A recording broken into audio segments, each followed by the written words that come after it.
ઉપરા Chhapri phone કરો છો? હવે કઈ છે તું? છે કઈ? ફોન નહીં ઉપાડતી? અરે આપણે પેલું સામેની સાઈડ પર પેલા સુશીલા અને એમના સાસુ હા, જબરજસ્ત ઝઘડ્યા. પાછું એ લોકો તો કોમન છે યાર. પણ આ વખતે તો કેવું થયું ખબર છે? સુશીલા કરીને એની સાસુ પાસે ગઈ અને કે સાસુમાં મને કે 500 રૂપિયા આપો ને, હા, તો મારે કે વાળ સીધા કરાવવા છે. અચ્છા. તો સાસુએ એને 1000 રૂપિયા આપ્યા અને એવું કે તારો જીબડો સીધો કરાવતી આવજે કે.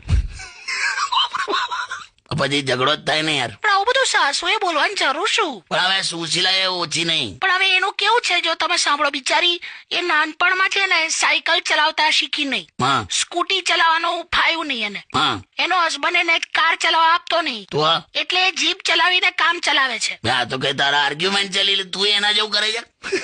પણ એની સાસુએ સમજવું જોઈએ કે એક વહુ છે એ ઘરની લક્ષ્મી કહેવાય. હા તો કઈ એક કામ કરું છું, હું હમણાં સાંજે આવું ને તો સુશીલાને ત્યાં થઈને આવું છું. તમારું જરૂર. આશ્વાસનના 2 શબ્દો આપીશ એમ, બેસ થોડી વાર એની હાથે. કશું આવું લટુડા વેડા કરવાની જરૂર નથી હો. હું લટુડા વેડાલી. તમે પાછા પોતાની પત્નીને પ્રેમ કરો ને તો લક્ષ્મીમાં આવે, પાડોશણને કરો ને તો પોલીસ ને એમ્બ્યુલન્સ આવે. જો એકદમ ઈટ્ટી ધમકી આલી સલાહ સાથે.